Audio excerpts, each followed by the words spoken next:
Love. I let that play on an extended because I like the song, number one, and number two, because um, it's fitting for the topic that I'm going to be discussing tonight, that being polygamy. And the title of that song was called Sweeter Love, excuse me, by Blue Six, because many people in that position today of polygamy see it as a sweeter love, as a grand or bigger love.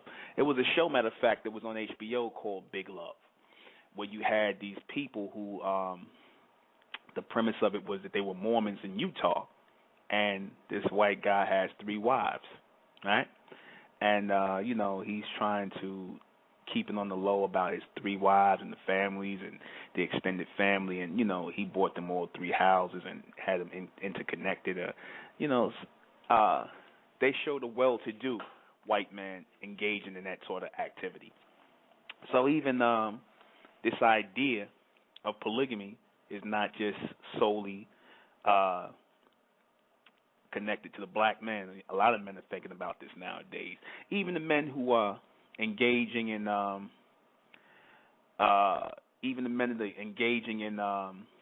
extramarital affairs and things of that nature. A lot of times that's an outgrowth or an extension of, be it a bad or a negative one, of a man who's seeking the comfort or the company of other women. A man who might be looking for more options in a relationship. And we're going to explore the pros and the cons of polygamy, not just the sexual side of it, because a lot of men are in it just for that, variety, spice, things of that nature. They're not looking for anything beyond just sexual gratification in polygamy. And some are looking for a little more. Like I said, we're going to discuss that tonight. I am the intellectual Nuben Menkares, and this is State of Mentel Radio.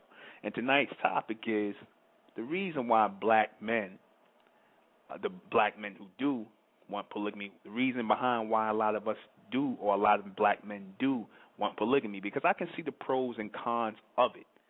Me being a Muslim at one time, actually seeing the dynamic of that, where a man had more than one wife, and being young at the time, I never indulged in it myself, but me being young at the time, seeing that and seeing how that type of how that thing played out, how that relationship or that set of relationships played out, it was mind blowing to me, because at the time I was a teenager, and I've only known one mother, and my father and one mother, and that's it. But I came across that, and the arrangements and the setups I had, I was explained to me as a young brother by an older Muslim brother who was describing the whole pros and cons of polygamy, and why he engages in it, and why it's a good thing. Now, I didn't understand it at the time. I thought about jealousy that women might have amongst each other, because I addressed all this to him at the time. This was back in the late 80s. I addressed all of this to him, and I asked him, I was like, wow, it just fascinated me, because I said I've never known a person that could exist inside of a relationship like that and not there'd be no jealousy, there'd be no envy, and he said, oh, yeah, of course that's there, it's there, but he explained it more as a thing of working together as a family, as a collective, as a unit, and like I said, now where I'm at in my life, and I see it, and I'm seeing a lot of younger people in the conscious movement, the newer generation, bringing that up as an alternative to broken families, as an alternative to children without fathers and whatnot. I can see the pros in that. There are a lot of children out there that have no fathers. A lot of daughters who are growing up without fathers. A lot of sons growing up without fathers. And sons need male figures in their lives. Women will be the first ones to say that, they can, if they're honest, they'll say that they can't really raise a boy into a man. A boy needs a male figure to look at. He needs someone in the house to look at, to set boundaries, to govern, and to make rules, and to, guide him into manhood. A woman can only do but so much. Oftentimes, women are forced to, into or they're in a relationship or in a certain situation where they can't do anything other than be mother and father to a child.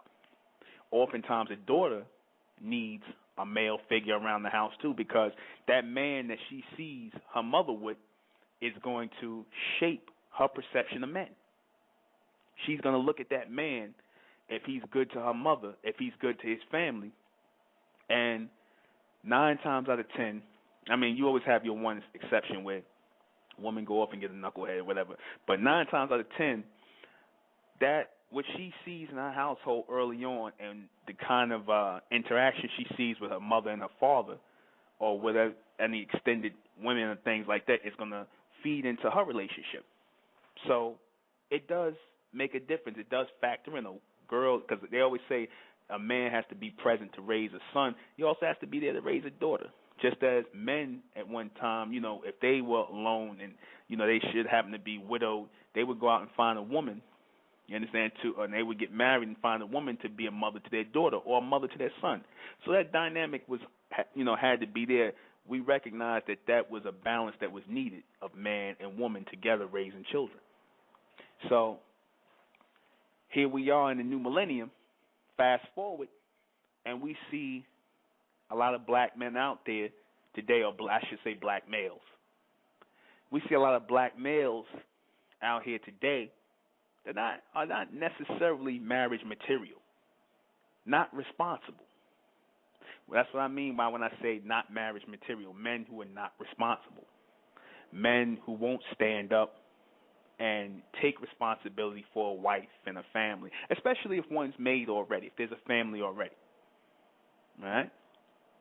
Nobody wants to be alone. What are your options? Nobody wants to be alone. No woman wants to be by herself. I mean, you have some that do. Some women say they want to raise the children by themselves. They don't want to be hankered down. But that's not a big population of women who will say that. Most women want to be with somebody. Everybody wants to have somebody in their life, even if to help them out with their children,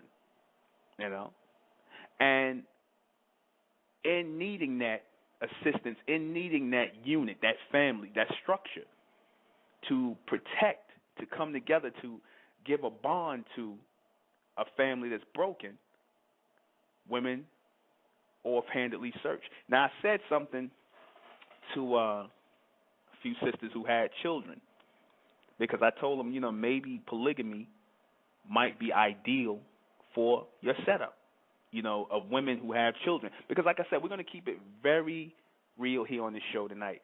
I said the more that women start to have children, the more they become less, in the eyes of men, most men, the less they become marriage material, the less they become eligible for marriage. They look at that as a con and not a pro for if a woman is coming into a relationship with 1 or 2 children. One, maybe a man could look at and he could take the child in as his own. But when you start talking about 2 and 3 children and over that, there's a problem in the minds of most men. Most men won't accept that. Most men won't accept taking in a woman with more than 1 child.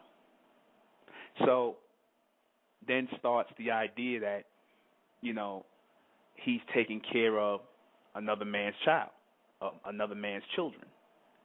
So he's thinking to himself, why should I be stuck taking care of another man's children? Right?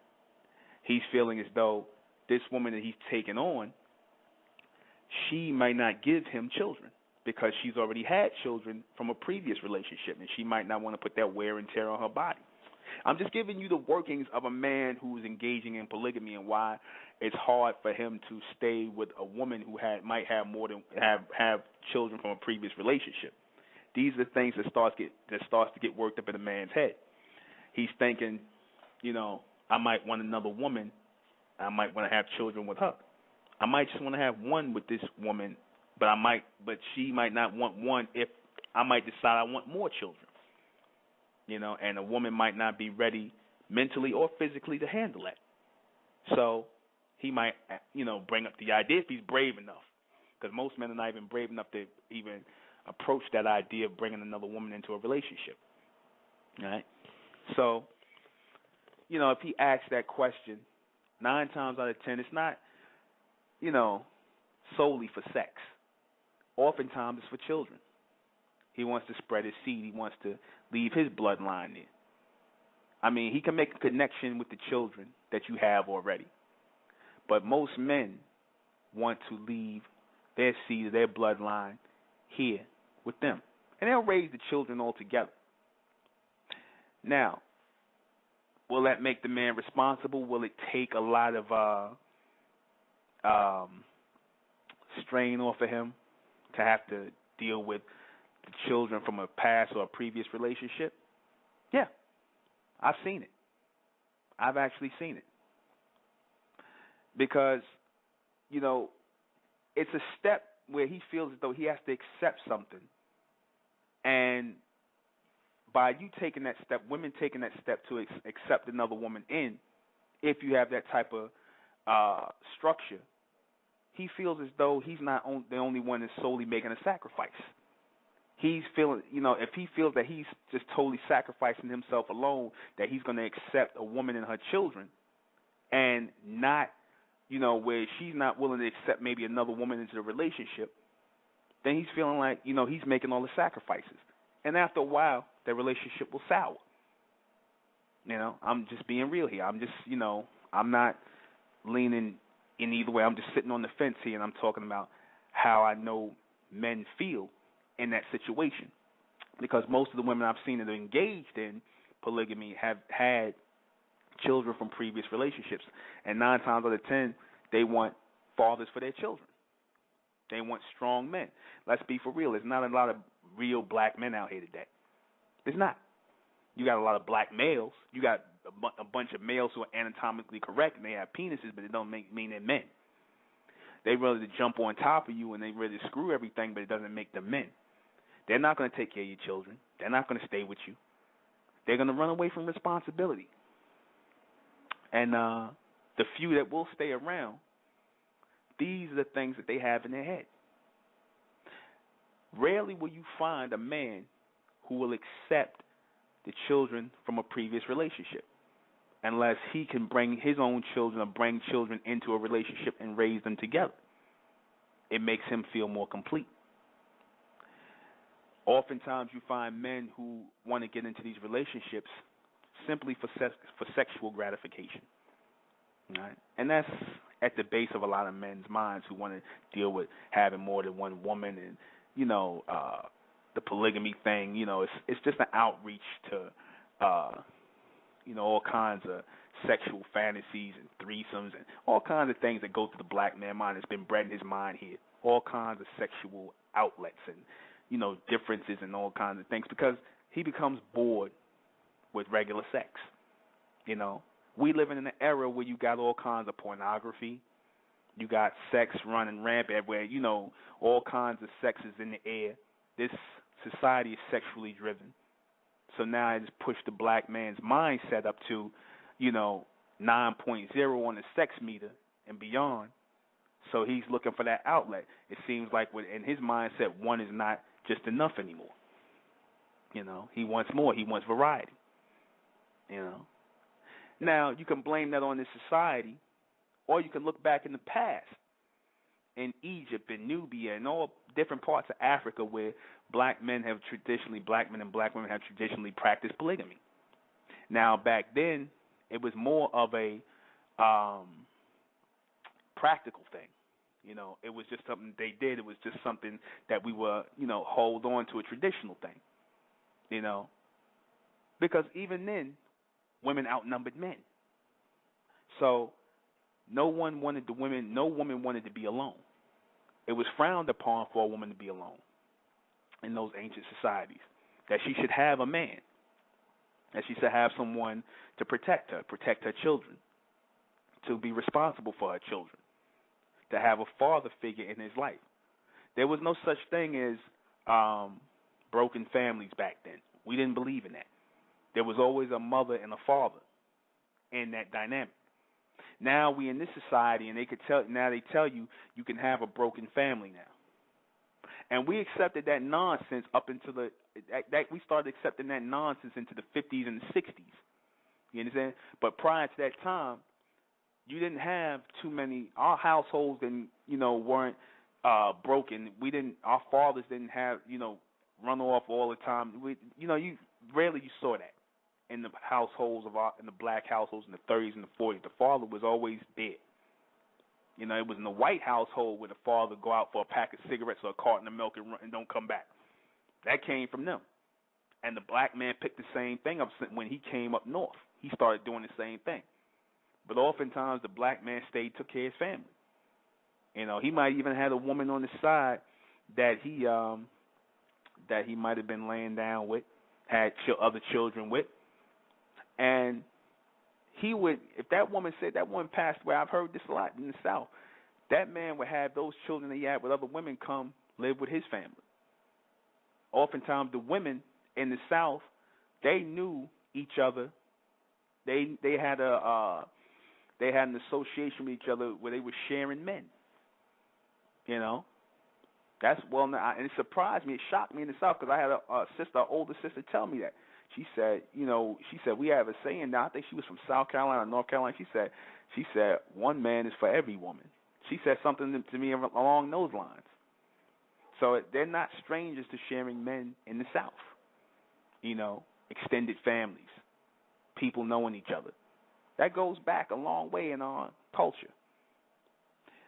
Unfortunately, because we produce males now and not men who are willing to stand up and be responsible and take care of that. See, because I don't think that a lot of black women would have had a problem with that if men were able to take care of wives and children. See, the rules always change in polygamy when there's money involved. You get more freer. You only see women get jealous and angry and, and mad and all this other stuff when, there's no money involved. Because the first thing a woman thinking about, sex is the second thing she's thinking about. The first thing she's thinking about is, he better not be giving that B my money. He better not be giving money to her. Usually it's money first, sex second. All right? Because there's usually not enough provisions to go between two women. But you can't tell a black man that or the black male that. He's not concerned about the money issue of provisions or providing for both women. He's concerned about the sex 9 times out of 10 because he's been bred to be a male and not a man. See, you can't take on 2 women or 3 women if you're not a man. You can do that. You can play 3 women out and sleep with 3 women as many as you want and not be responsible. You're a male, which is what you got now. You got a lot of males who are seeking out some sort of seeking out their masculinity and trying to seek out something more and trying to lay with all of these women. Because it's not about the women. It's not about family with a lot of them. It's about showing off and showing out. Being seen. Being that, creating an envious thing in other men. Yeah, we're going to get into that in a second. Creating an envious mindset and the nature in other men. To be seen, to be like, this is the guy with more than one woman. What's at the foundation of that? What's at the foundation of these black men who want more than one woman? Is it a thing of responsibility? You understand? Is it men who are willing to provide for their women? I'm going to give you an example of what I'm talking about here real quick. There's Naomi Campbell. Now, she went, here she is, she's the girlfriend, a.k.a. jump off, of this white Russian billionaire, right? Now, the white Russian billionaire takes Naomi Campbell and his white wife and his family on vacation on his yacht. Now, nobody batted an eye at that. Naomi Campbell, big, starlet, model, all this other stuff, high fashion model, she's a jump off to this white man. He takes her on vacation with his wife, yet nobody says nothing. I wonder how that would have played if it was a black man would have did that, where he would have took his wife and his girlfriend out together. But see, the rules change when there's a lot of money involved. That would have never been possible if it would have been some broke Negro somewhere without enough provisions for both women, and he would have tried to get them to come together or do something with both of them together. She accepts that because this guy's got money falling out of his behind, obviously. So the rules change when money's involved. You know if a man is really serious about polygamy, because the idea is it's not a bad idea. It is pros and cons to it. Like I said, the family structure, having a father for your son, a father for your daughter, having it could be a good structure if you're dealing with a man who's got the right mindset, and if you're open to it, and also having women who are open to it and having the right mindset, because your daughter or your son might need extra help, and you might need extra help in raising your children.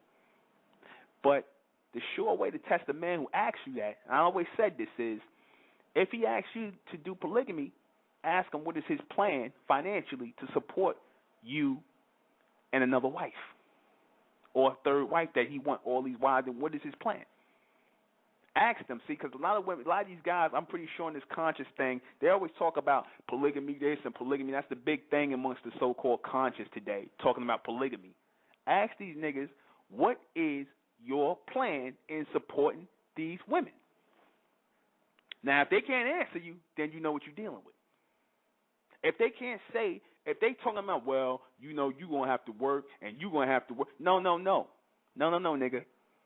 She ain't got to work. She ain't got to work. And she ain't got to work. You got to take care of all of them. You got to create some sort of business, some family business, where y'all all can work together to run it and make it successful and build an empire. See, because that's what real men do, who take on women and take on and deal in this polygamy thing. Even going back to Africa, Egypt, all of that, these men dealt with that in a practical form, and these women helped them actually run things, whether it was empires, kingdoms, tribal systems, whatever. These women helped. These women helped. I take you to the Nation of Islam, under the Honorable Elijah Muhammad, where he talked about all the wives that he had, right? Now, people with conventional wisdom think, oh, this is a black man laying up with a bunch of women. No. These was his secretaries. These were women that were helping him run things, running the Nation of Islam, taking care of his business, helping him structure things. Women who were astute, women who were smart, women that could actually be of use, not just somebody to lay down with, not just some guy who just want to screw you and maybe have a threesome and all this madness that goes through the black man's head why he wants polygamy. Because that's at the heart of a lot of that. Just something sexual, the average black male. He got a childlike mentality. Ooh, one girl, one woman, 2 women, 3 women, 4 women. I'm going to be a pimp. Ask that nigga how you going to take care of this family. Ask him. Ask him how you going to raise up this family. How you going to take care of 4 women. That's all you got to ask him. Even if you're not seriously thinking about it, but ask him, because it'd be interesting to hear his idea on how he's going to take care of 4 women in a polygamous relationship, or 3 women in a polygamous relationship, or 2. He could barely take care of 1. Hell, he could barely take care of himself.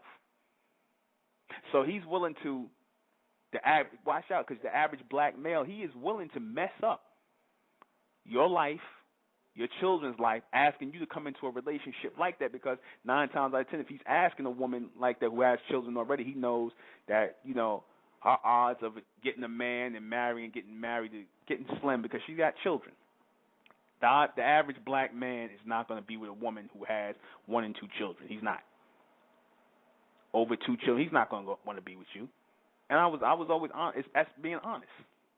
He's not going to want to be with you. He'll have sex with you, yeah, but he's not going to want to take on that responsibility, because the black man is bred in this society not to be responsible. He don't even want to be responsible for himself. You think he's going to be responsible for you and other children? But then you got some black men, like I said, who are willing to do that, as long as there's something that they're going to gain from that and more. People always understand, people always look to gain from any relationships that they get involved in. People are always looking to gain from that. Men are no different. Women are no different. People are always looking to gain from that. And there's nothing wrong with that. What is the woman looking to gain? She's looking to gain security. She's looking to gain protection. She's looking to gain father for her children. Some women are looking for sisterhood. Now, they want to be part of an extended family. Some women came from broken families where the father was abusive or whatever, the mother, they wasn't really there, so they want to be part of a family. So they don't mind that arrangement. They want to be helped out. They want to work together as a unit. You got some sisters who are like that. You know, you got people, you know, a lot of our people who are catty. Like I said, the majority of the women who are catty and don't like that relationship, it's not so, like I said, it's not so much sexual. It's dealing with that fact that you've been dealing with men that were broke and can't take care of that system. So every little nickel or dime that he make, you want to make sure he ain't sharing it with nobody else. You know, it's not a sexual thing at all. Women can accept a man being with another woman faster than a man can accept his woman being with another man. You know, women can accept that before a man can accept that.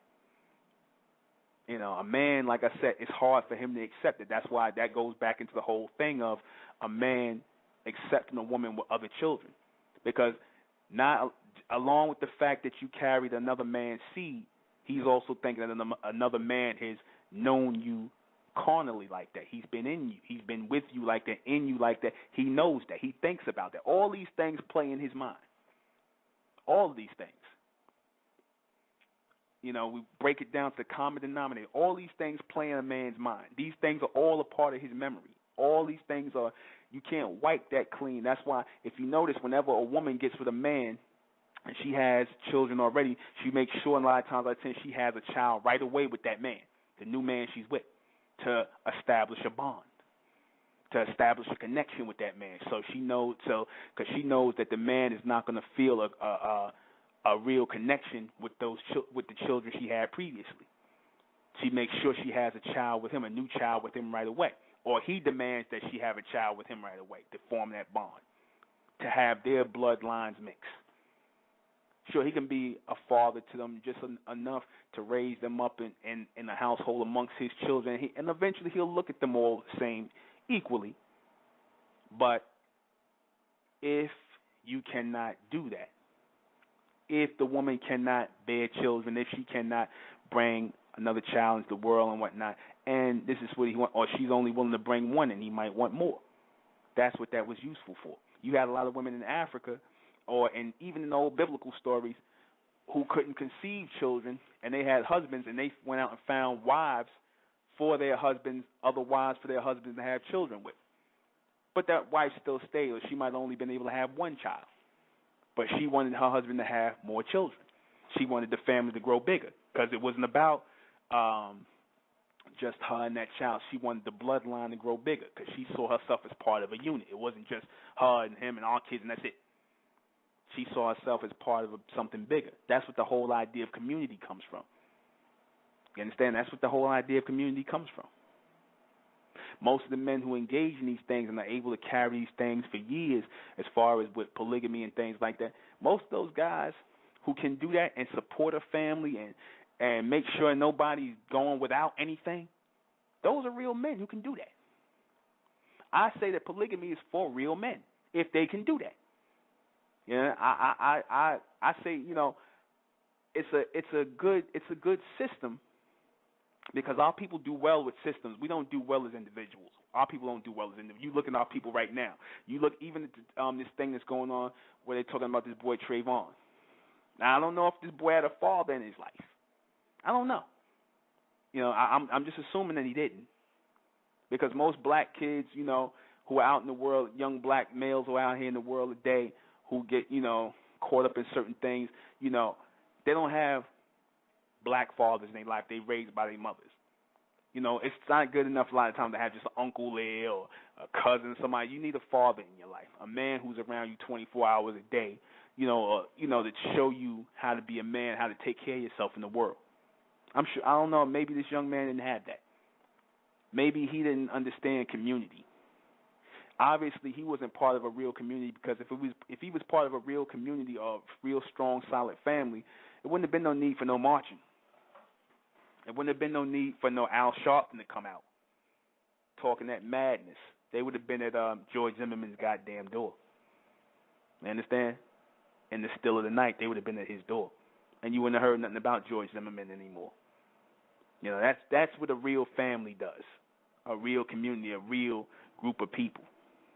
You know, structured. See, this polygamy thing and this extended family and building on to it and adding to a family can be a good thing. And it could, if done correctly, could be the thing that could resurrect the black families in the society. It could be a good thing. See, because when we had polygamy in the old world, back in the motherland, the fatherland, whatever you want to refer to, in the old world, in the ancient world, we didn't know of any of these things that we fall victim to in this society today. You know, things like, things like broken homes, single parents. We didn't understand this. We didn't know this. This was an unthinkable thing. It was just natural in our minds that a child had to have a father and a mother. That was just a natural thing in our minds. Now we actually had to be forced to think about a life with children who don't have mothers, who have only one parent in their life. And that's not how it's supposed to be. It's like Chris Rock said, yeah, you can do it, but it's not to be done. You can do it, but it's not to be done. You know? We need to think on that. We'll be right back. Polygamy, if done right by intelligent, clear-thinking people, can be a good thing. It can make the man more responsible. Can make the black man, a black man needs more responsibility. Everybody know that because he's the most irresponsible person on the planet. One of the most, if not the most irresponsible person on the planet, the black male, a.k.a., calling himself a man. It wasn't like this at one time, but, this is what we produce now, a lot of irresponsible black males, okay? It can promote sisterhood amongst black women, which y'all damn sure need, because y'all are some of the most cattiest women on the planet toward each other. There is no black sisterhood. Y'all are very hateful and catty toward each other. Let's be for real. Jealous, envious, screw face. You talking about the black man is bad with this screw facing each other and look like he ready to attack. You black women do the same thing. You do the same thing. So this would help promote sisterhood with black women who are intelligent, who have don't have that jealous streak in them to be jealous for nothing. It used to be a time, and matter of fact, I even heard this recently, where a sister, she was with a brother, and was a good man, and they were friends with another sister, and she used to talk to them about I don't know if they were Muslim, I forget what their dynamic was, but I don't even think they were into religion, but she kept talking about how she wanted children and how she wanted a husband and things like that, and and she was going on and talking to her friends about that, and the two women were such close friends. She said, well, why don't we share my husband? She said, why don't you share my husband? I want my sister, you're my sister. And they went to the husband and asked him to share, to take her as a wife as well. Now that's hellified. Matter of fact, I'm trying to think, because a sister told me this, and I was like, that's maturity on the next level. To not to be jealous and envious and all of this other stuff, and not to be ready to take each other heads off, and she said, you don't have I don't want you to be without a good man. My husband's a good man. We could share him. She said that. He can give you children. Our children could grow up as brothers and sisters, and we could be one family. And they went and they did it. Good man. Didn't treat one better than the other, and didn't disrespect nobody. He was a good brother. Took care of everybody. Those are healthy people. People with healthy minds. Now, to the average Negro, how he's been nigrified in the American system. Oh, that's disgusting. How could they do that? I couldn't do that. The black one. I couldn't do that. I ain't sharing my man with no bitch. I ain't. The black woman. The average. No, now I'm not gonna say the black one. That's disrespectful. The black female. I wouldn't do nothing like that. That's the mindset. Then we'll turn around and cry when little boy like Trayvon gets shot, and we talk about community. How can you sit up here and seriously talk about community when you can't even look at your sister as a sister or your brother as a brother? Now everybody want to get black behind Trayvon. If I'm pronouncing the young man's name right, everybody want to get black behind that. But you don't. You only want to be black when it's convenient and when it don't cost you nothing, or when you want to be a community when it comes to things like this. But what about doing things that'll really help and save the black community? Because I'm not advocating this for all of the black race. Please don't think I am. Because the majority of our people are have childlike, infantile mentality. I'm advocating this for people who are thinking on a higher level. Really, truly, divinely intelligent people. I advocate polygamy. Yes. Yes, I do. And I know a lot of people with small minds are, oh, yeah, because you a man and you want sex. And it ain't got nothing to do with that. Nothing to do with that whatsoever. Because sex is a small thing, is a small price. That's not even big. You talking about a man who has to take care of women, take care of children, be a father to children. Sex is a very small payoff, trust me. Because the average man can get laid with as many women as he wants, don't have to be connected to nothing. He don't have to have no responsibility for nothing. He can have as much sex as he wants. So don't say, oh, you just want to do that because you want the man to have sex with more than one woman. He do that anyway. How about I just feel that a good man should have more than one woman and should be able to take care of them, and they all should work together. And good women should want to work in unison with that. They shouldn't want to be out here alone. They shouldn't want to be spreading their legs for questionables, a bunch of questionable niggas out here who are now laying with men, laying with trannies. You understand? This is what you laying with out here. A lot of you black women out here who are in the world single. A lot of you black women out here who are looking for men to be with. You understand? Because you have children, you want to father for your children. You looking for some man to comfort you. You laying with men who will lay with anything. You understand? This is what you laying with. Males who will lay with anything instead of trying to find a real man. You understand? A real man who was able to take on the responsibility of you, your children, another woman, whatever. Because all that's going to do is make him more responsible. It's going to make him more. It's going to develop him more mentally. Let me explain what I mean by that. How it would develop a man more mentally if he's involved in polygamy. See, if a man has to just worry about himself, if he's single-minded, if he's thinking as an individual, then that limits his scope in the world and in life. Because all he's thinking about is himself. So his intelligence level it stays limited on himself. But the minute he has to think about a community, he has to think about a wife, another wife, maybe a third wife, children, multiple children, then his mind is starting to expand. So now he has to put them in the plan of everything he does. So now he's becoming more responsible. He's thinking about building a family structure. Y'all helping him. Now y'all working in unison together. So it's like a complex that's being added on. When you're building a building, it's a complex that's being added on. A structure of family is being formed. You know? That white man, I was mentioning that show earlier, Big Love, that used to come on HBO. You know, the white man, he had his 3 wives. He had his family business. He got kicked out of his family house at a young age. He went and started his own business. His wives was helping him in the business. So the white man, like I said, they copying off of how we used to be. We was cooperative with each other. You understand? We would cooperate with each other. We worked together. You understand? We was a family. We was a unit. They worked together.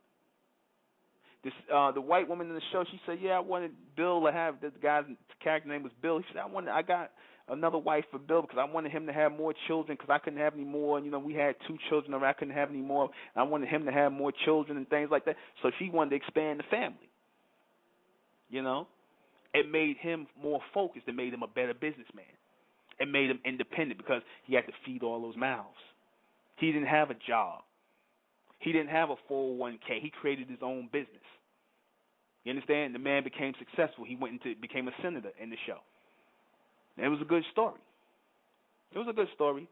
Of course, you know, they killed his character off at the end when the show ended, you know, because people, you know, was against the whole polygamy thing, and, you know, the guy shot him and killed him. But the idea that the man became more successful by the wives he had because he had women pushing him. He had women working in unison with him.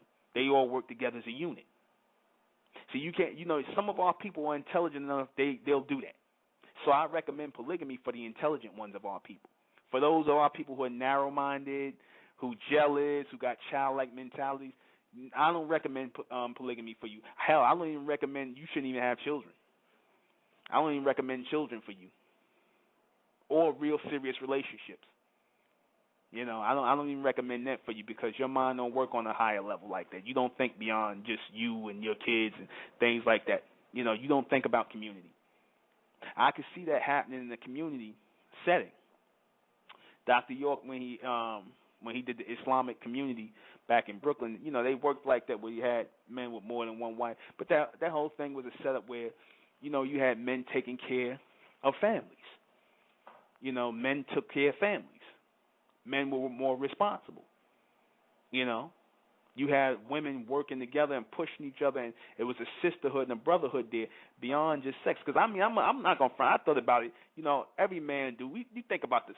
When in a immature state of your mind, you think about the sexual thing. Oh man, it's good sex. You got 2 and 3 women and all this other stuff, and you ain't gonna be held down. But that's when you in your immature phase of thinking about it.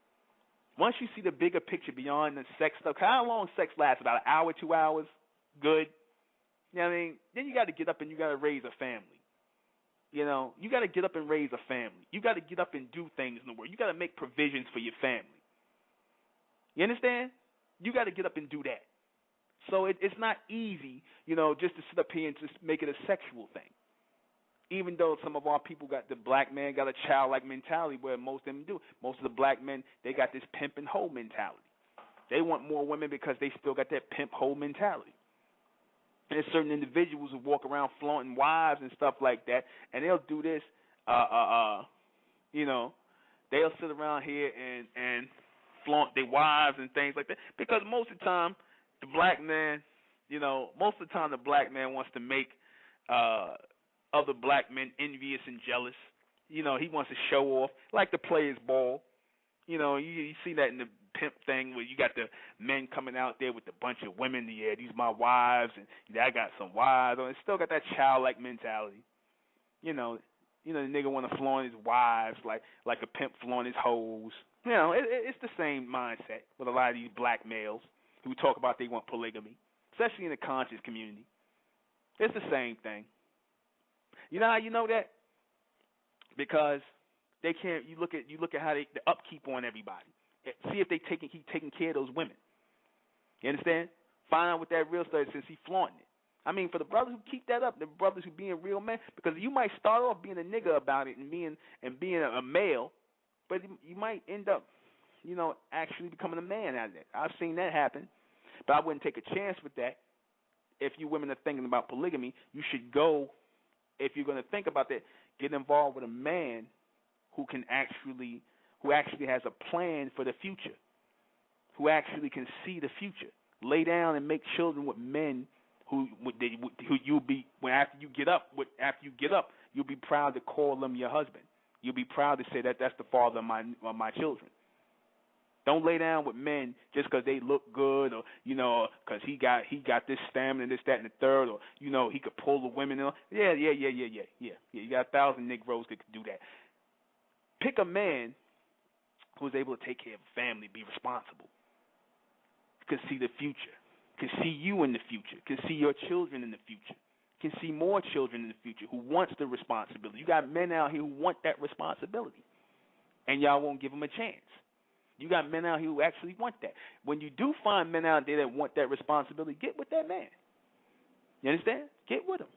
If you can actually build with him and talk about the future with a man, that's the man you're supposed to be with. Whether he got another wife or not, if she can get involved in that. Because, like I said, a lot of times you got women who are going out now on the low, and they going out looking for men together. And that's going to increase once you women see that there's no, like I said, it ain't hit y'all yet, because y'all still think that these males out here who are anatomically correct, you think those are still men. You understand? Because that's an illusion. Once you really look and see that there are no men out here, and, the white man don't want y'all, he don't really want y'all. Or the other races, man, they don't really want y'all. Cancel them out, because the majority of the black men don't really want to be with the other outside the race. But once you see that, once you see that there are no men out here, y'all gonna start clinging on to. And it said that in the Bible. It said that in the end days, 7 women will take hold of one man. In the end days, 7 women will take hold of one man. You know. Now you look at the ratio of men out here to women. There's more women out here. It was done like that purposely. That was set up purposely like that. It was supposed to make the men mentally stronger. It was supposed to foster sisterhood with the women. And isn't that what we had back in ancient Egypt and Nubia and our ancient society? Didn't we have that? Didn't we? Weren't we a community for real? Weren't we a family for real? It wasn't. You know, it couldn't be no thing with Trayvon. That couldn't happen if we was a family and a community. See, because George Zimmerman, you know, he would have been scared that, you know, he'll open his door and you got 10,000 black people standing out there, Trayvon's brothers and sisters or whatever, or the community standing outside his goddamn door, you know, ready to kick his door down. That couldn't have happened. But see, that's what happens when there's no real black community. That's what happens when you have children with no fathers, or no brothers and no sisters and whatnot, or a bigger family, which is supposed to be a bigger community. That's what happens. You know, you sacrifice your children every day. You sacrifice your children when you don't give them, when you don't take a chance on or go and make sure the man that you laying with, the man that you're going to be with, the man that you're going to choose to be with, is not going to be a father for him, because you're just thinking about yourself. You're just thinking about what he do for you in the bedroom or how good he look. You're not thinking whether he's going to be a good father for your son or your daughter. You understand? If you got to worry about leaving him around your daughter. You understand? See, this is what I'm talking about. My grandmother, my father's mother, met my grandfather. She had 4 children, and he got with her with 4 children, and they had my father. He was her 5th child. You understand that? Now, he was 11 years older than my grandmother, but she had 4 children already from a previous marriage. But that speaks volumes about men back in the days and women back in the days. She was so solid of a woman and so much of a catch that he overlooked the whole 4 children she had with a previous marriage, and still got with her and had my father, and stayed with her to the day she died. She passed away of cancer in '66. Never met her, but that's a testament to the women of that time. That was a testament to the men of that time. He had another son from another woman, but, you know, before my father, way before, in a previous relationship himself. But that's a testament to the people of that time. You know, men sit here, you know, and like I said, or males sit here, and all they think about, like I said, because this society has dragged you down mentally, you can't look at your woman beyond just sex. You can't see the good in a woman beyond sex, and the woman can't look at the man beyond a wallet and a penis. And with the man, with the black male, the woman ain't nothing but sex. So then you you kick it up a notch, and you got people marrying each other, where you're not just looking to just have sex with somebody, you're looking to marry that person. You're looking for them to be like, if he say, you know what, I want you think about that dynamic. What if a woman goes, I want you to marry me and my girlfriend. I want you to be the husbands to both of us. That's going to start happening. You're going to have women, intelligent women, coming up and just asking men, real men, to marry them. Huh. That's going to happen. That needs to happen. That needs to happen to foster better families and relationships with each other. And I said it needs to be in a community of people. You understand? To breed a new type of people, a new race of people out of the black race. That needs to happen. That's what's going to bring about a new community, a new communication, a new brotherhood, a new sisterhood. See, and then that deals away with the whole jump off thing. See, you got a man who got more than one wife. You ain't got to worry about who he sleep with. He ain't got time to sleep with nobody else. He got the 3 of y'all to take care of. In the bedroom, outside the bedroom, he ain't got time for that. He satisfied him. You ain't got to worry about no disease no more neither, because you know who he with. You ain't got to worry about that, because we're going to be honest here. You know, the man, 9 times out of 10, The man, he going to creep out on you anyway. In any relationship, the man going to sneak out and go to bed with another woman anyway.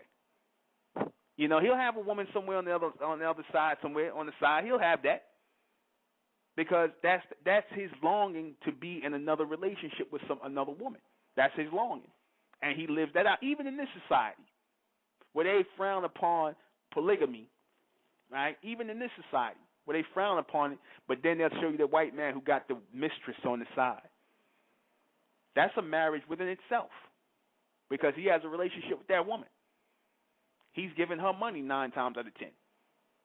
He got her on the side, and his wife probably know about her, but, you know, according to the Americans, it's okay to creep around with a woman, but it's not okay to bring her in the wife and bring her in your house and make her your wife. It's okay to creep around with her. You know, it's okay to slide her to the hotel, and they do what they do. He put money in her pocket. He might be paying for an apartment for her, or whatever. He might have children on the side with her somewhere, but you can't know about it. Hell, she might be sleeping with somebody else. You done gave him a disease and gave it to you. Why? Because everybody want to sneak around. Everybody want to hide in the dark. But the dark, everything always comes to light. Everything comes out of the darkness. Light always comes out of the darkness. You're gonna find out anyway. If you're popping up with diseases, I bet you the majority of our people, how they contract diseases, the husband running around, the wife running around on somebody. We didn't have to do that. We didn't have to do that. You know, we didn't have to do that. You know, that was out in the open. A lot of women go, you know, because this society will say, we flip it to the other side, they say, well, you know, what if I had more than one man? What if I wanted to practice polygamy? You know? Well, I say this, when you got women who have said, because that whole mindset came from this society of women wanting to be like men in the women's lib movement. They say they want to practice polygamy. But, you know, women tend to not tend, you know, unless you got the testosterone of men. A lot of times, women don't want a lot of different men inside of them. You know, a woman will usually pick one man, maybe another guy, maybe, but rarely. She'll pick one man to be inside of her. She's not going to have a lot of men inside of her like that because y'all external beings. You got something going inside of you. You don't want too many foreign objects or foreign entities or body parts inside of you. Different. Man is external. He's an outlet. You know, he's an outlet. So he don't look at sex the same way as you. You know, I think that's the real emotional attachment men have with women, where they say, you know, where it hurts a man more when his woman sleeps with another man, because he knows that for you to take another man inside of you like that means something. Because that's like letting someone into your home. That's somebody you trust. With a man, 9 times out of 10, when it's a cheating thing, man does that, you know, he's external. It don't really mean nothing to him. You know, he clean himself and go about his business. A woman taking another man inside of her like that, it's, like I said, it's a personal thing. You know, that's why polygamy with women, you know, women have never, you know, you've had in certain here and there in certain societies where women have done that, but you don't see that widespread like that because women tend to not, you know, want to have that activity going on inside. They have so many things going on within their bodies more than men going on there, so they tend not to want to do that. Like I said, some women have extra testosterone where they can do that. I've seen women who can do that, you know, but they always end up slowing down on that type of activity. But beyond the sex, beyond the things that's focused on about that, it could be a good dynamic. It could be a good relationship. It could be the very thing that helps strengthen our families again. It could be.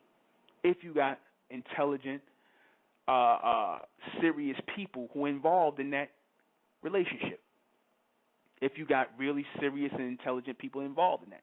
Can you imagine a community formed in America where the black people who branched off from the black race, aka formed another community, and they had polygamy going on? Now you had the Israelites in Damona. I think they practice polygamy. You know, but I always say that polygamy is best practiced without religion. Shouldn't be practiced without religion. With religion, I mean to say. See, because all the religions, they passed down polygamy. They got it from all ancient societies like Egypt, Mesopotamia, things like that. We passed that down to Islam, Christian. Well, Christians never really did it. Islam and Judaism, they was doing a little bit of it, then it petered out into Christianity because you had the Catholic Church who, you know, they frowned upon sex and, you know, they was more tight and things like that from the same people who would turn around and molest boys and, you know, whatever. These are the same people that made the rules against polygamy and, you know, what was supposed to be sexually deviant. And I'm like, how can you sit up here and talk about what's sexually deviant? And how can a man and a woman having sex be something? How can something like that be wrong? But then you turn around and molest a boy or a little girl or two men together or two women. You know, these are the people that gave us this Puritan mindset that told us that polygamy was wrong. Because you got some black people in the Christian church. We ain't that polygamy, polygamy all throughout the Bible. Yet you claim to believe in the Bible.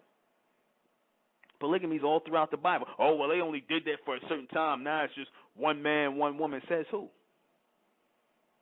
They didn't. That law was never changed. None of the laws were never supposed to be changed according to the Bible if you go by that law. You know, even though we before the law, you understand, we was always doing that. Now all of a sudden you get to America and they tell you that that's wrong. And like I said, for the average black man, yeah, it is wrong because you can't go into that thing with a childlike mentality, but don't go based on religion. Because these people in religion, all they doing is giving you their point of view and their perspective on it. They'll let the goddamn black community go to hell in a handbasket and watch your kids get shot down the street like Trayvon, and if I'm pronouncing the young man's name, I hope I'm not messing his name up, or these kids getting involved in gang fights and Bloods and Crips and whatnot because they don't see each other as brothers and sisters. That's why they do that. They don't see each other as brothers and sisters. They're not raised in the community together. They're not raised as a unit, as a, you know, being in a club together or being in something where they doing something. They don't have father figures in their life to go make sure they get involved in baseball games, basketball, and learn how to play pianos, going to medical school, doing things like that, going and growing up and having good, decent lives. They have niggas in their lives. They got mothers who got niggas in their lives. They watching a different nigga in and out the door in their mother and father in their mother's life. That's what they growing up seeing. They don't have fathers in their lives. They don't have real men in their lives to look up to. They don't have young brothers. They don't have people who are their peers growing up with them to get introduced them to positive things. They don't think community-wise. See, you never looked at polygamy on that level. Our people never looked at it as something that could save our communities if you got the people with the right mindset doing it. If you got the people willing to put aside their jealousy and envy, because that's a big thing. That's a big thing that a lot of you women promoting in these young men, and you turning these men into, these young boys into males. You feminizing them with this jealousy. They hear you talking bad about the next woman or this, that, and the third, or you talking bad about another black man, so now they devalue their life, and they devalue the lives of other black people. They don't think much of each other because they sit up here listening to you talking, slandering, and backbiting people. The black woman, she grows up not looking at other black women as her sister because she sat up here hearing her mother curse, oh, this B this, and this bitch that, and this bitch this, and this B this, and that, and the third. She heard that. She saw that. Who this bitch think she is? Or hear this, who this, that nigga think he is. That's their mentality. You didn't breed brotherhood there. You didn't breed sisterhood there. You know, it wasn't no community. There was no cooperation there. There was no we all in this together thing. Y'all wanted to be individuals, and this is what we dealing with today. This is why we in the state we in right now. But yet you don't see where polygamy can save that if you have people with the right mindset collectively doing that. Call and weigh in. Tell me what you think on this. I'm taking calls on this. I want to hear. Like I said, this is not just my broadcast. I'm all for polygamy if it's going to be practiced by the right kind of people. Because, like I said, I'm looking at it in the bigger picture of things. I'm looking at it as making sure these boys have fathers, these women who have children, making sure your sons and daughters have fathers, making sure you're taken care of. You understand? Making sure that you're in a right relationship where you can extend and express yourself and have a man that's going to push you to be the best you could be. You understand? Not some man that's going to limit you and tell you, oh, you ain't going to never be nothing, or he going to make sure you stay on some job working for some white man or somebody, but then he going to turn around and call the white man the devil, but he got you going to the white man's office every day and asking you for half your check like the Israelites do. You understand? Or laying up in your apartment like a nigga, not taking care of no bills, doing nothing, just being a nuisance. That got to stop. That has to stop. We need to raise men and women. You understand? We don't need no more niggas to be raising up. We don't need that amongst our people. We don't need that. That's bred in jealousy. That's bred in jealousy.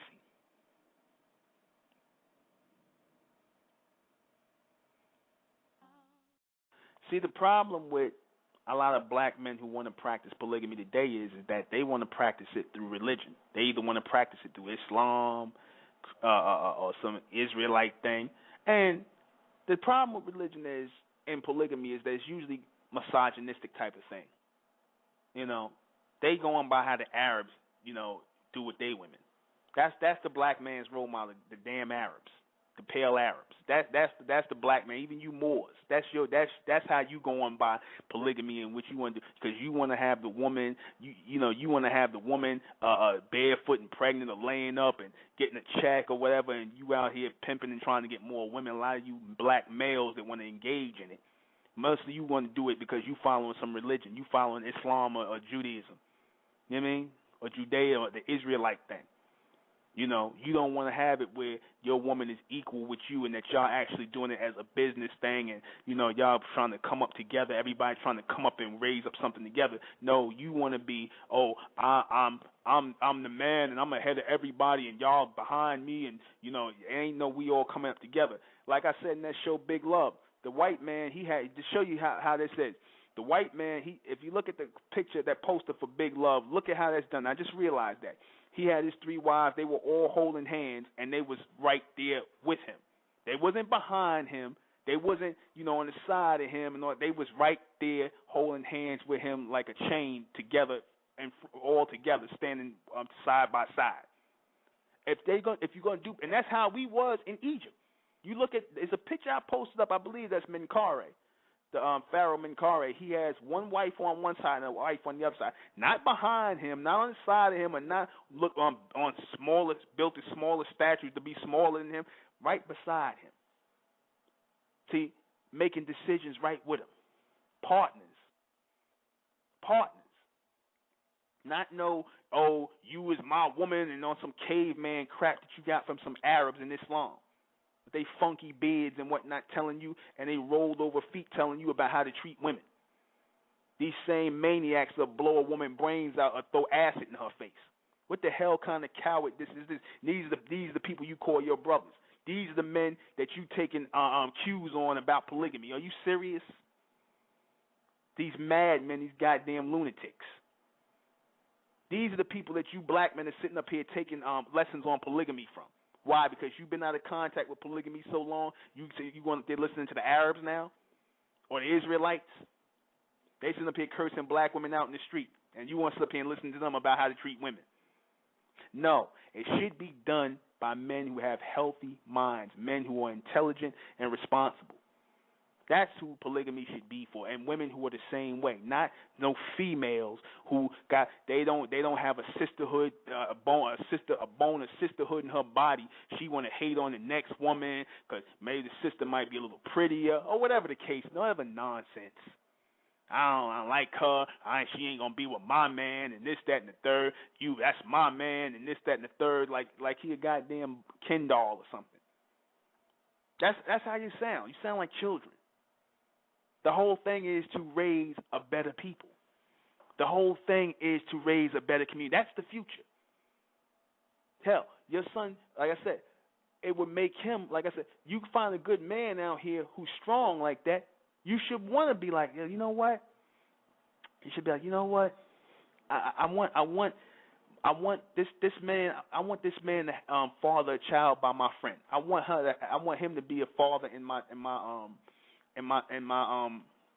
son's life. I want him to be a father. I don't want my sister not to have a son. You understand? I don't want her to be alone out there in the world. I don't want to worry if she's gonna get bamboozled by the wrong man who's gonna sleep with her and give her some sexually transmitted disease, or get her pregnant and run off. And and like most of these black males who masquerading as men do, they come in your life and masquerade as a man. Then you turn around, flip it around, they males. When it come time to take care of the kids, when it come time to take care responsibility, they gone. They out the door. And those men purposely ruin your life.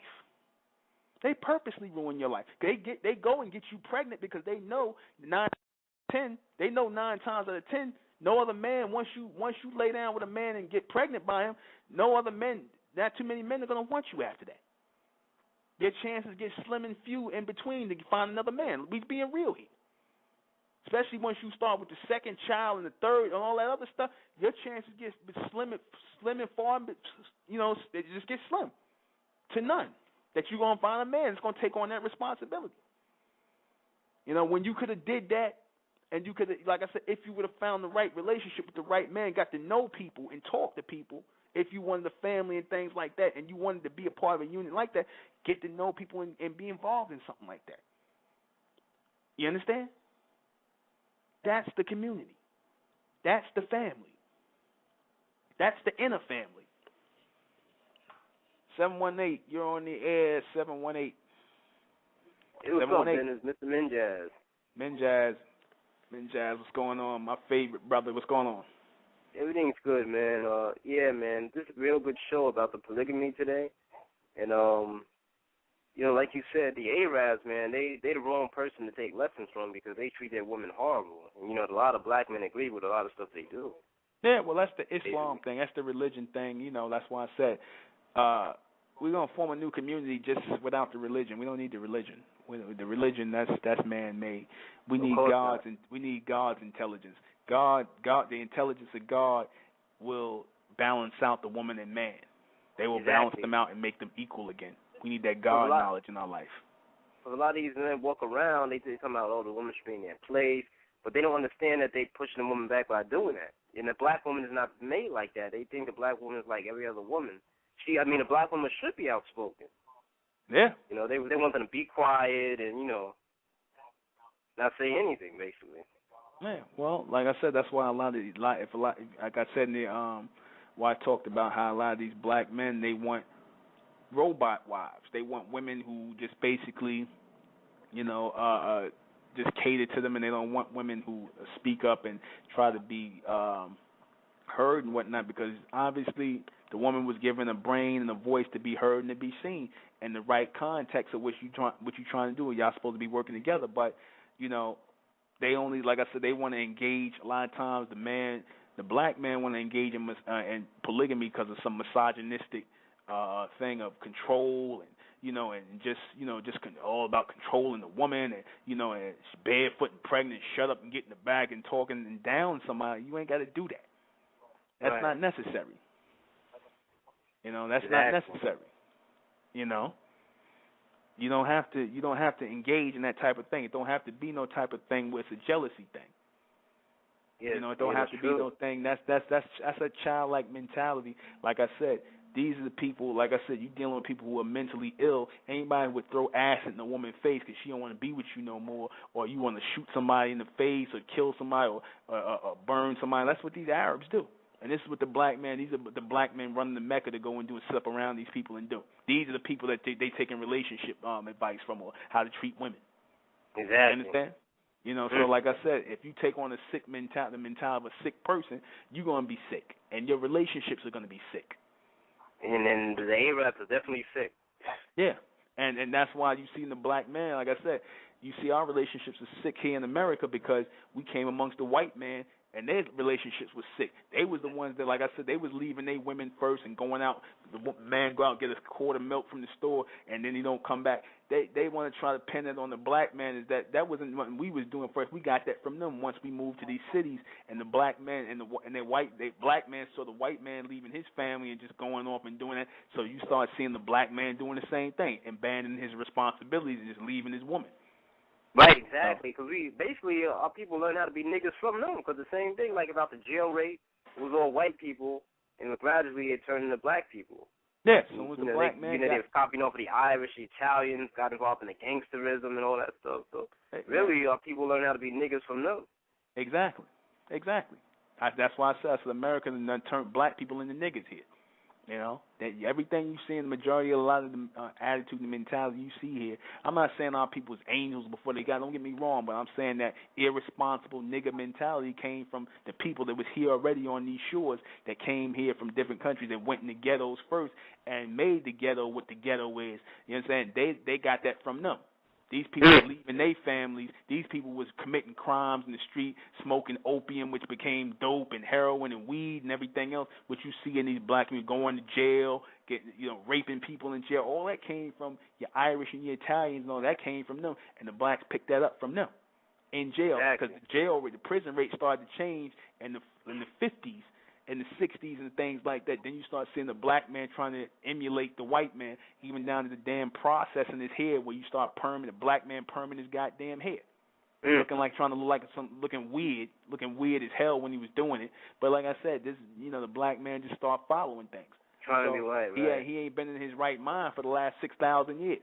And that's true. And like I agree with what you were saying when you were talking about the Trayvon thing. Like if it was a real black community, George Zimmerman probably wouldn't even have made it out there. Exactly. They should have been kicking. Point. All this rallying going on. He wouldn't even be here. Exactly. What the hell are you talking about, Al Sharpton? Ain't you tired of this nigga showing up at everything? Y'all not tired of that? Exactly. Al Sharpton is so 80s. He's been doing it since the 80s, showing up at everything. What is he still showing up for? They showing up because they know this is a big payday. That's why. Yeah, well, whatever. They have an opportunity to get a lot of money. Exactly. They showing up for money. You know what I'm saying? That's what they smell a few dollars. They not showing up because they give a damn. Because if you gave a damn, why don't you show up when the Bloods and Crips shoot down a young black man or it's black on black violence? Why you don't show up for that? You got a lot of these people. Exactly. That go on more than the George Zimmerman. That goes on more than that goes on way more than any white man shooting down anybody doing anything. Hell, more. They did this as a statistic. They said more black women. They said more abortions from black women.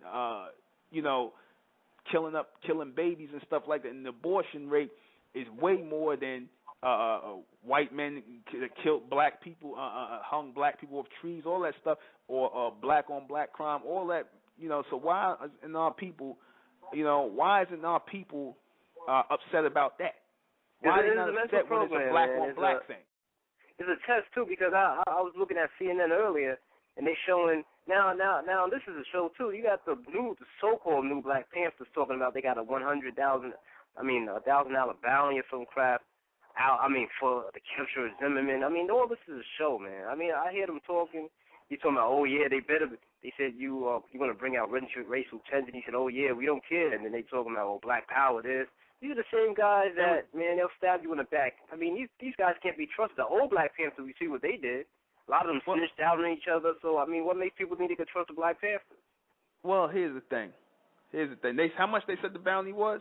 I think I'm trying to remember the figure. I think they said $1,000, something like that. $1,000? Something like that. I think it was $1,000 bounty for the they went on the news talking about that. Yeah, we're on national TV now, the camera, like we were talking about before. Now, come on. Yeah, the camera. They want to be seen. That's all that's about. They want to be seen. Because if that was real, why they got to put out a bounty? Won't they just go do it themselves? Come on, yeah, right, a bounty. They wearing them army fatigues. Everybody got on army fatigues, and they ready to get it in. Why don't they go get it in? Why don't they go get it in with them themselves? Why? What's all that? We got a bounty. Niggas, a please. bounty? I'm like, what the niggas, hell? Please. Come on, man. Please go do it yourself. Why are you on the news talking about it? What are you sitting up in the white man news? Why are you talking about it? Why don't you just go do it? Real people do real things. If you're going to do something, then just go do it. Don't sit up and talk about it. You just want to be on the news and you want to be seen. You know what I mean? You just want to be seen. You want to be heard. You want to be relevant. You want to be socially relevant in this society today because everybody love that camera. Everybody love that camera. If you love Trayvon so much, you talking about you want to avenge him, go do it. Go do it yourself. Yeah, a real person that's going to do something is going to just do it. You know? You're talking about a bounty. Come on, man. Go hire a white man to do it. Go hire a white man to do it. You know, because obviously the black men ain't they too much cowards to do it. So if you that pissed off about it, go do something about it. But see, the problem is everybody's going to get black when something happens. These are the same Negroes that will, they'll rob you. They'll stab you in the back. These are the same Negroes that smoke their weed, buy out the bar, get high, all this crap. And these are the same Negroes who all of a sudden now they want to be black. Yeah, everybody want to be black. Yeah, right, exactly. Right. It'll last about 2 weeks, then they go back to being niggas again. Exactly. It'll last about this Trayvon thing and the shirts and $10,000. Okay, yeah. Well, thanks, Mina. $10,000. Okay, that's how much they put out on them. But my thing is, why don't they just do it themselves? I mean, what was all that training for, and the fatigues and the guns and all that stuff, posing with guns? What was all that for? Yeah. Nobody want to get their hands dirty. Right, exactly. Come out, right. And then I bet you if somebody go ahead and do that, and they go looking for that $10,000, they ain't gonna be there. They ain't gonna be there. Or the snitches in there, they gonna call the cops about, yo, they go to do that did it. Yeah. That don't even make no sense. You gonna get on the news and talk about it. Our people don't think at all, man. Our people don't. They don't see. We got opportunistic people who want to steal some camera time. You know what I'm saying? Exactly. You're always going to have opportunistic people who want to try to make some money off this. They want to sell some Trayvon T-shirts. They want to be seen. They want to go on the news. They want to be spokes. They want to become black advocates now and all this other crap. But don't get me wrong. I'm not saying, I know about the Al Sharptons. I feel that, like, the people that have kids, like, they feel like, yo, this could have been my son. I understand that from that standpoint, but I'm just talking about the Al Sharptons and them because a lot of black parents are saying this could have been my kid right here. And this is really what the outrage is about. Well, that could have been your son in a black-on-black crime. Would it have been better if Trayvon got shot down by some Bloods or some Crips? No. Would that have been better? No. I don't. Did you hear the comment that Geraldo Rivera made? What did he say? He said that he's racist anyway. He was trying to blame it on him wearing a hoodie or some crap. He said, well, he said black and Latino parents have to urge them not to let their kids wear the hoodie because they're trying to say now that because he was wearing a hoodie, like he looked like a thug or whatever and all this crap. And the only thing they found on Trayvon was a candy Skittles and iced tea. That's it. It's always an excuse. It's always he had a hood on, he had a hood on. Whether he had a suit, he had a suit on, it would have still been an excuse. He was dressed like a modern day gangster. That's what Rivera was trying to say. But it's always an excuse. He's an idiot anyway. He's an idiot. They dug him out of somewhere to talk about something. I'm like, where you come from, man? Oh man. Yeah, I don't know. Yeah, he said it was to be expected. Yeah, well, like I said, a lot of these young black men out here who doing this, who going around walking around with their pants down, hood, and got that thugged out, get high, blunted up mentality. Like I said, go home, follow them home, and see if they got a father in their house. See, because I said all of this could have been, all this could be waylaid if you got a real community. These children are part of a real community. You understand? A real community. You understand? If they're being raised in a real community, like I said, you don't see things like this happening in the Jewish community. You don't see things like this happening in close-knit communities like that. You see this happening in black communities because black people not together. I kept saying that's right. In those communities, like if somebody did that, they would have caught them in the next couple of blocks. George Zimmerman, he lived in the black community. He lived in the quote-unquote black neighborhood, and the blacks was praising him about how he was like on the neighborhood watching stuff like they was praising him. Your neighborhood watch, right. Yeah, they was praising how good a job he was doing and whatnot. When you supposed to have your black men out there doing that job, your husbands and your brothers and all of them, and you wouldn't have to worry about George Zimmerman. But where was your black husbands at? Where was your black sons at? Your nephews and stuff like this, making sure the neighborhood's safe. You understand? You got a white man on watch. Why the hell George Zimmerman patrolling your neighborhood, doing your job that your black men supposed to be doing? But that's, like I said, that's the mentality. He was a good till he shot down one of the kids and whatnot. You ain't know who you got living amongst you, but that's the black man and black woman. Y'all accept anybody amongst y'all. You let anybody live with, because y'all got that we are the world mentality. That's y'all problem. You understand? Y'all don't take nothing seriously. The black man, black woman, like I said, this will all blow over. Y'all will be talking about some other nigga nonsense in the news about Nicki Minaj or something else. Trayvon, he's just the news of the day. All right. Next week, y'all won't even thinking about him. Y'all ain't gonna do nothing. Everybody gonna get mad. Like I said, they gonna go back to business as usual, being niggas. That's it. Right. That's it. The average black, but for our people who's supposed to be on point in this day and time, we're supposed to be coming together as a community. We're supposed to be coming together as a new people. We're supposed to be coming together and forming new relationships with each other. We're supposed to be hooking up with each other, forming a new family, forming a new community, making sure our children are safe, bringing forth new light and raising them in the community-style setting. So we don't got to go through this nonsense. We ain't got to worry about our children, because when I said, when you see things like this happening, it's a sign that our people are supposed to be coming together. Yes, exactly. Yeah, it is. And for these simple-minded black men out here, like I said, who only, like I said, with the polygamy thing, who only want to get engaged in this for some sexual practices, or just because they want to be the big old pimps on the block with their wives and stuff like that. Look, man, we ain't got time for that. You sisters, like I said, if you are willing to engage in such a relationship, I caution you to do so with men who are, thinking on a higher level, as so you should be thinking on a higher level. I said that within the state of mental. I said that, as we bring in brothers and brothers and sisters, and we building up the state of mental, I said I would open the door to polygamy. I wouldn't be against polygamy amongst brothers and sisters, because we need good men to father children with good women.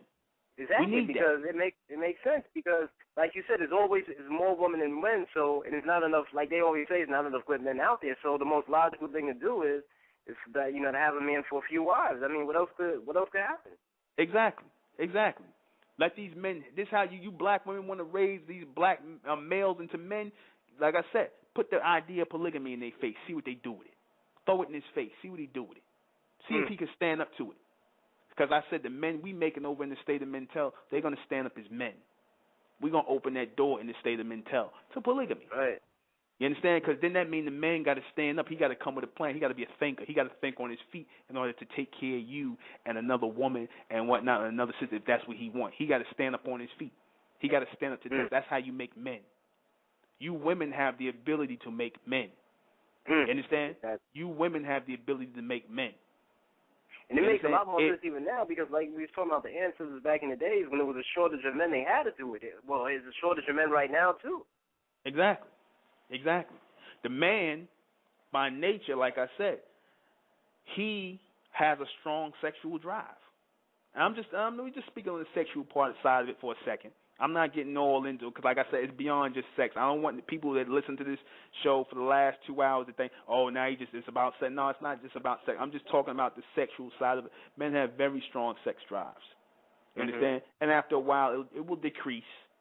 And after a while, but to keep it strong, to keep it healthy, to keep it where he could deal with 1 or 2 or 3 wives or whatever y'all decide. Y'all should decide this. It shouldn't be him deciding, I want this one, I want that one. It should be a meeting.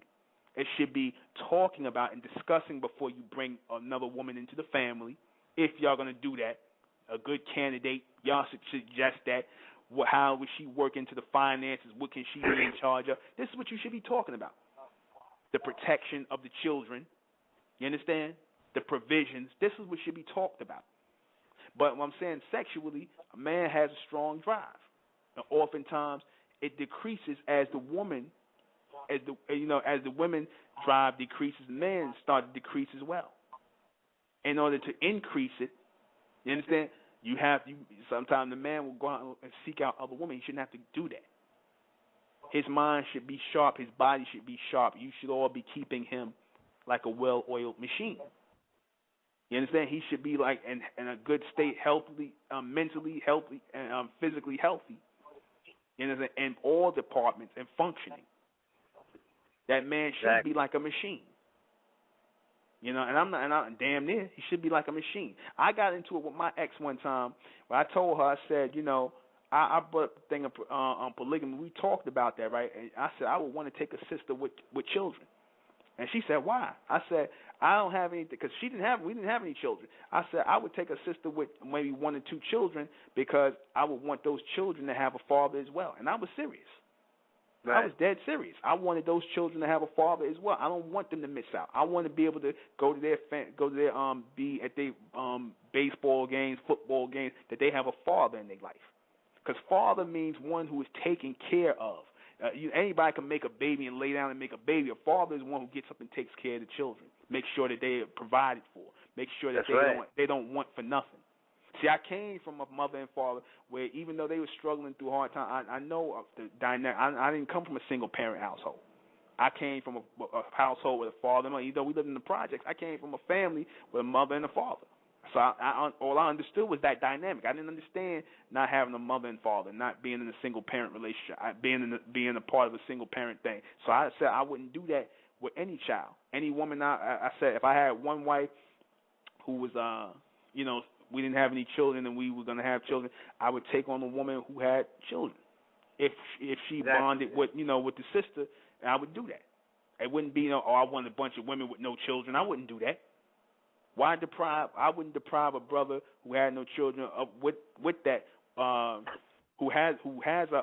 who's looking for a sister without children, but I would also want to be a father to women who have children here already, because those children need fathers. You know, and she couldn't understand at the time, but I explained to her why. You know what I mean? I said, because I think on the community level, I think on a bigger level. I don't think about just me. I never wanted to be just thinking about me. Because whenever more than ever, they need fathers now. Exactly, they need fathers now. They got. I'm starting to see more and more in the black community. Different parts. They have a lot more. Mentor programs now, like for the Big Brothers and stuff, for programs for kids now. Yeah, I mean that. But you know what that's supposed to be when you talk about the mentoring program. That's actually supposed to be a father in their house.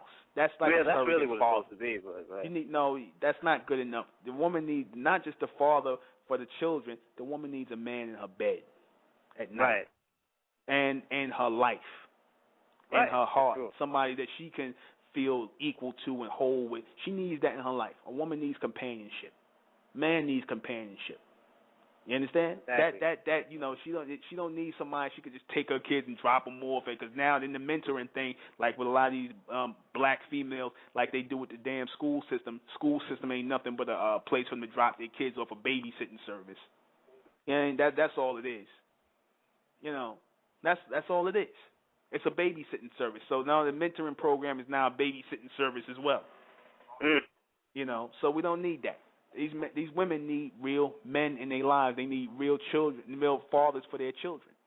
Men that are going to be there and put that time in and actually build something with these women, something that's real and lasting to build a real community. And that's what we advocating within the state of mentality. We was talking about that. Yes, I said I wanted to push that rebuilding the black man over, rebuilding the black woman over, because we need this overhaul in our community right now, taking the best of our people and moving on and forming new families.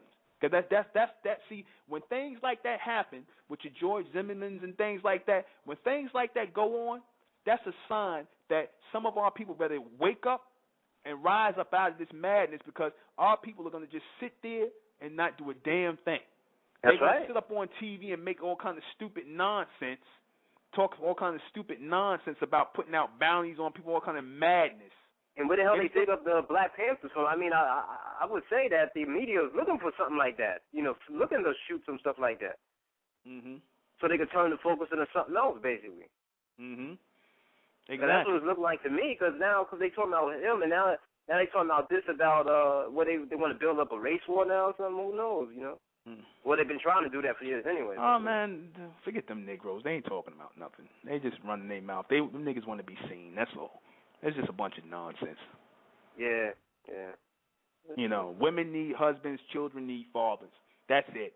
You know, all that we tired of playing games, man. Let's just say it for what it is. You sisters out there, y'all need to be with men. You need to be with real men. You brothers out there need to be with real women, because usually you women don't get serious until after you had them 1 or 2 children. Then you get serious.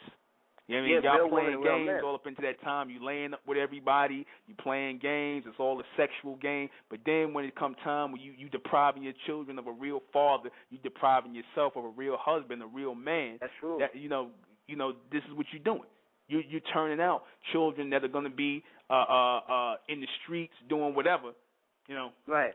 And it's good to, and it's also good to have men. I mean, women.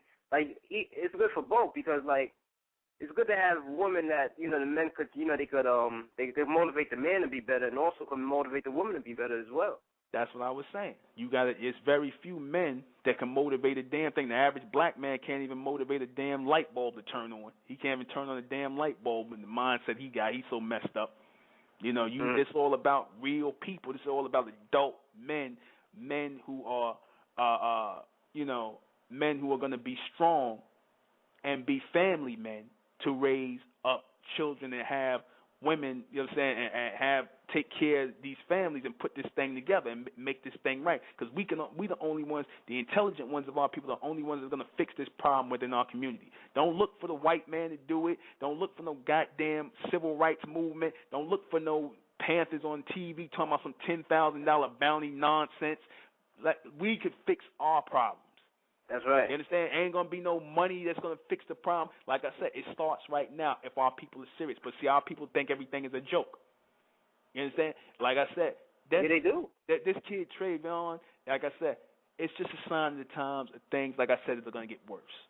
You know, yeah, we need to be actively, and we are going to be actively in the communities in New York and going around putting the state of Mentel together, raising up, bringing the real sisters out, the real brothers out, and putting together a new community and living for, of, and by each other. This is what we advocating and what we doing. Nobody else is advocating this. Nobody's advocating a real community being set up amongst our people nationally. Nobody's advocating that. Nobody's trying to do that. You know what I mean? All these Negroes they putting together these organizations, trying to get money, trying to get some laws, trying to get something out the white man, begging, still talking that last millennium revolutionary nonsense. You know what I mean? Still talking about some treaties. Look, man, nobody went here. Been there, done that. We did that already. It's time to move on.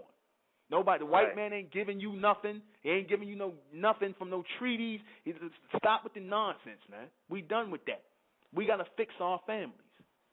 Yeah, like we have to fix it right now. The polygamy thing is and we got to start looking at different avenues on how to fix our family. And like I said, that's the only reason why I did this broadcast on polygamy, as an avenue to fixing our families, as an avenue to giving the woman back the black man. You understand? And making the woman and putting the woman back on the pedestal again, the black woman. Exactly. Yeah. You know, we start putting things back the way they're supposed to be, because we done had too many people tampering with our lives and how we live today. We had too many people tampering with that. You understand? This is why we're going through what we're going through right now. Yeah, the revolution, that circle, man, we keep talking about. Yeah, in circles. We keep going in circles. Same junk. Somebody else will get killed. Another kid will get killed. Next thing you know, we'll be talking about marching again. Everybody will be pissed off for about a week or two, and it's over and over and over again. Yeah, these leaders, y'all not tired yet? Our people not tired yet?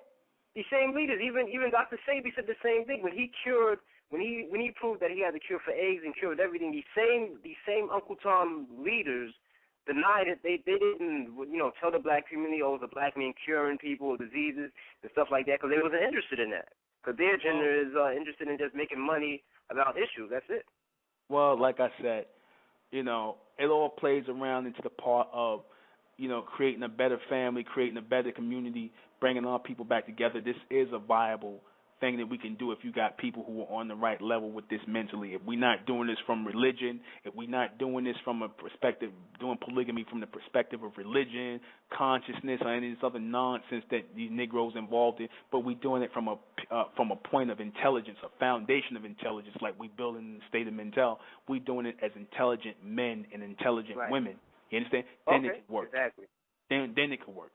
But until that time, if our people not coming from that standpoint, if it's not gonna, if we're not gonna use it to affect our people that way, then we might as well not do it. Our people want things we can't have it both ways. We want, we don't like how things going in the society. We should be doing something, but then we go, what should we be doing, sister? Or what should we be doing, brother? I don't know, but we should be doing something. I think we should be doing something. Well, what the hell should we be doing? What should we be doing? I gave the solution to the problems of our people in this society, and that is for the intelligent ones of our people to form a new community, form another society, and that's it, man. A new intelligence community. I told you that. I gave that to our people. I said that polygamy is a viable, it can be a viable source of bringing our families back together, a solution to bringing our families back together if it's done intelligently, promoting sisterhood amongst the sisters, promoting a strong black man to have to take care of his family again on a higher level. You understand? Ain't gonna be no just running out and going to the store and getting a pack of cigarettes or a carton of milk. We ain't raising no niggas. You understand? We're not raising a new millennium nigga. Like a lot of these guys want to do the polygamy. That's all they want to do. Like I said, they don't seen too many Snoop Dogg goddamn videos and Bishop Don Magic Clown and whatnot. They don't seen too many of that nonsense, so they want to be pimps too. They want to be pimp. That mentality's in their head. That's why they put them pimp movies out and all that nonsense, so you black men can sit up here and have this misogynistic thing going on to women. Because you want to sit up here and cram them into a harem or cram them into your stable or into your, what do they call it, the stable. No. Polygamy, like I said, for intelligent people. For intelligent people. People who have a God complex. Like I said, we promoting the God complex in our people. You understand? We promoting the God complex in our people. That's the message in the state of Mentel. Black people need to develop the God complex, and we're going to explain that next time we come on. We're thinking about doing a Wednesday show because we did the 144,000 broadcast, so we're thinking about doing something on the financial on Wednesday. I'm gonna mull it over and I'm gonna promote it heavily. But I've been trying to get into this groove with doing a show every 3 days, every Monday, Wednesday, and Friday. Because this message is needed. We got to go around. We got to get this message going. We got to start putting our families back together, man. It's time to grow up, man. It's time to foster better relationships and bring about something great. The God complex. We need to force that. See, the white man, he got a God complex. We lost our God complex. We lost our God complex.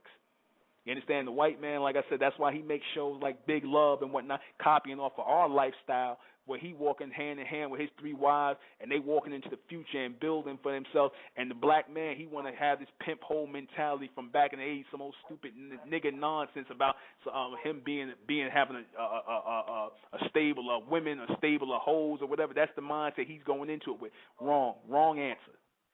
Wrong answer. We going with the right answer on this. Because it's a viable subject, and a lot of our people are speaking about it now. So obviously, if the only reason I spoke on it is because a lot of our people are considering this now. A lot of black women are considering this. Once we start considering something and it starts to be a topic or a subject of discussion, that means that's something we're gonna have to look into if we want to survive into the future. That's something we're gonna have to look into. That's something we have to sit down, because the black man, the black woman, we have to sit down in a community, in a group, and a clear mind, no religion, no philosophy, no culture, all that cleared out. The mind just cleared out, and we coming with intelligent solutions and building a new community. That's what the state of Mentel is about. No pretentious nonsense, just everybody on one level, one ground floor, cleared out, a clean slate. So we can really move on to what we're supposed to be doing as an intelligent new people. That's what I'm talking about. That's right. We're supposed to be evolving, straightforward movement. Exactly. That's what we advocate, and that's what we come into the cities. That's what when we doing in New York, the God Complex, promoting the God Complex Conference, which is going to be probably in May, and we're going to be going around. So we're going to get to a lot of our people out there, our listeners, and we're going to try to get to your town. We ain't trying, we're going to get to your town. State of Mentel is coming, talking about the God complex. Again, this has nothing to do with religion. So right, exactly. And and a shout out to Errol too. We're going to be doing the Fight for Change campaign this This Yeah, we'll Saturday talk about. Philly, right? Hold on to that. We'll talk about that in the next upcoming broadcast. But we're about to close it out now because we got 3 minutes into the hour, coming into the hour. It's been a good show. I think we covered a lot of things on this polygamy thing. It's good speaking to you, brother Minjaz. We about to close it out. I am the intellectual Nuben Minkares. Catch us on Wednesday. I'm pretty sure I'm going to do a broadcast on Wednesday. Whatever the topic is, I'm going to make it hot for y'all. We're going to make it relevant, mentally relevant, intelligently relevant, to the listener. So, catch us on the next State of Mentel radio broadcast. We out of here. All right, peace, everyone. Peace. I need to use more power. I'm still dope, even if the bag ain't coach, even if I don't smoke till the hydro roach. I'm still dope. Rock a thrift store coat and a fresh pair of moccasins. Comfortable for walking in, no A&R marketing. This is my reality. Still dope, power walk, burning off the calories. Fact and not fallacy. Metal face family, imminent fatality, taking us to casualty. I got it, it's cool, just part of the tool, and I'm acing the lesson this time, so quit stressing. Still dope, vibrant natural game, no ring, no chain, still bringing the pain. Still dope, got no choice but to cope. Listen, take notes, I'm showing you the ropes. Still dope, very high dosage. My approach is lights out, buenas noches. Hold my glasses so I can get critics. Send them home, tail tuck, holding they fitted. Cold as a Guinness, 1 punch miss. Yo, chill, watch the table, a fish might slip. Crack jokes, spit, hot mad shit. That's what it's made for. Cop that quick, drop that dick.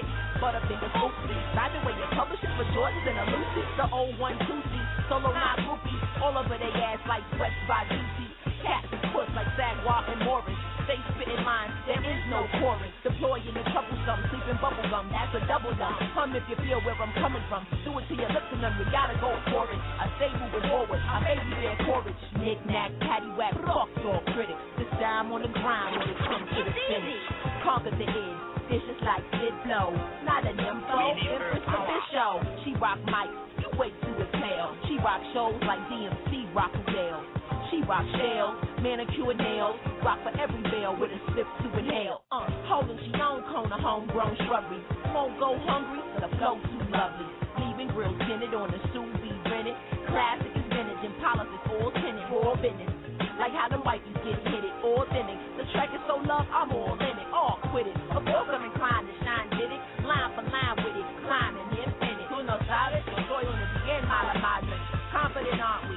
Played it smartly. Word to Leo, Straya and Tito, flow, movie, Frio, roll the dice, Chico. They're crazy, decent, insanely freak with strangely sleep with one eye open, not joking, outspoken, provoking and choking, ego stroking his name. Word Bonds and James, go along with the flame, way ahead of the game.